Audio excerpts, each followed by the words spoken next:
They're inside at the top of the political parties, pulling the strings for things like nuclear power, genetic engineering, war, arms industry, etc., etc. And it was one of the things I was proudest of when I was in the Liberal Democrats at the time was that the lead up to the war. I was passionate that we shouldn't go to war like all of you guys were. Some of you guys were around at the time.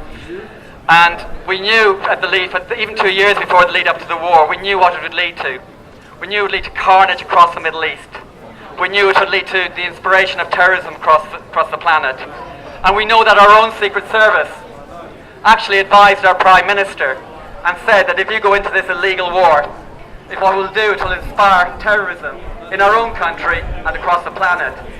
And so the real terrorists are not the people who actually joined because of that. The real terrorists are Tony Blair.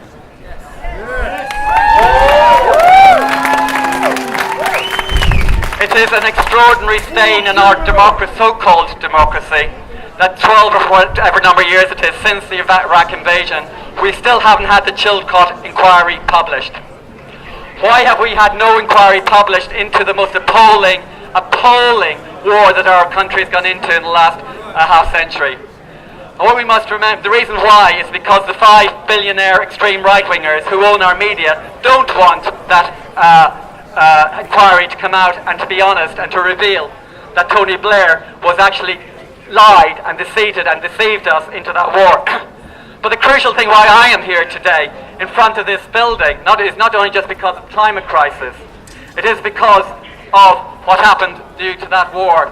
We now know, because of the Alistair Campbell's diaries, during the lead up to the Iraq war in the crucial 2 weeks, whilst you and I and millions of others were parading in the streets pleading for us not to spill this blood and open the Pandora's box of terrorism across the planet that will take generations to heal. We pleaded in our millions. And whilst we were doing that in our democratic right like we are doing here today, we are doing real democracy here today. We were doing real democracy on the streets of London and at that peace march. And what was happening whilst we were doing democracy, Rupert Murdoch was ringing Tony Blair and saying, Tony, don't worry about the people in the street. Don't worry about democracy. I've got your back. Every single one of my newspapers across the world will back you, Tony Blair. We'll manipulate the people. We won't expose you, and we will allow you to go to war, and you won't pay a price. And that's why I am here today, and I know why. That's why many other of you are here today, especially the ones who were around at the time. And I want to hold this up, and I want people to see it, because I know all of you are passionate about this. We see our politicians, the puppets of Rupert Murdoch, turn up at the Senate tap with their red poppies, and they plead that they are respecting their servicemen. The way you respect your servicemen is you don't put them into illegal, deceitful wars. And this tombstone marks those servicemen in a proper way, in a democratic way, in a truthful way, in front of the company and the organisation that sent them there to their death, and they're in a appalling fashion. Make no mistake, Rupert Murdoch and News International sent our servicemen to their deaths, a pointless, terrible death that opened Pandora's box of war and peace and bombs across the planet.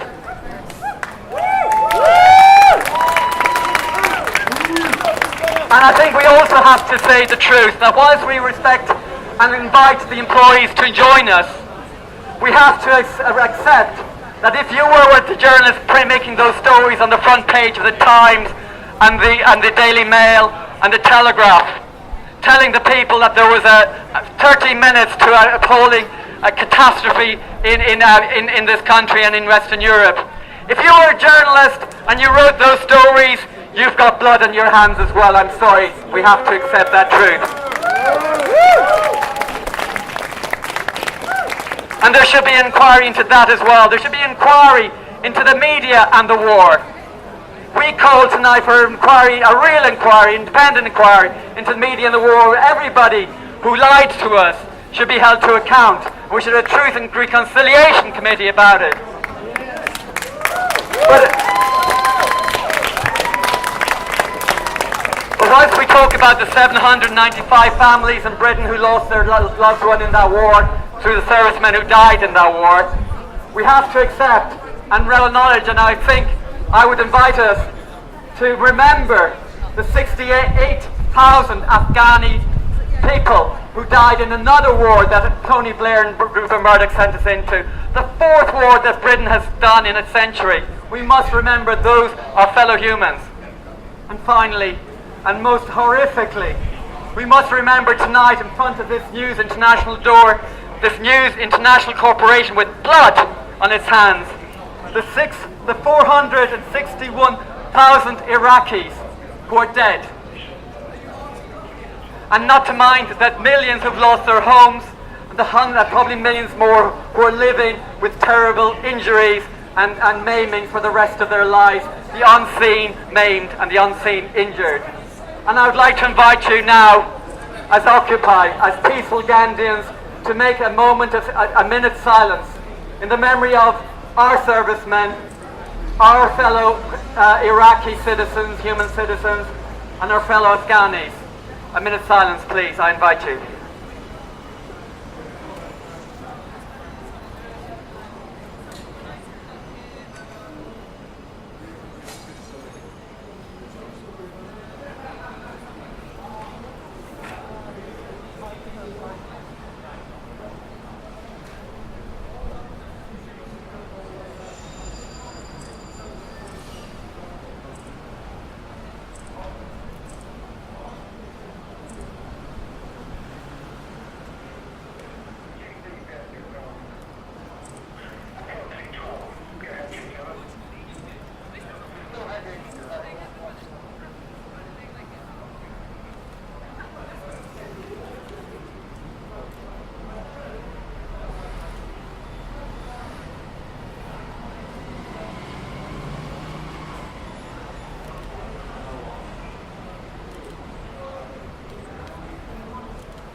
Thank you.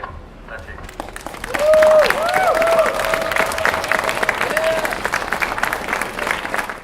Peace, love, respect. Peace, love, respect. Peace, love, respect. Peace, love, respect. Peace, love, respect. Peace, love, respect. Thank you. Thank you.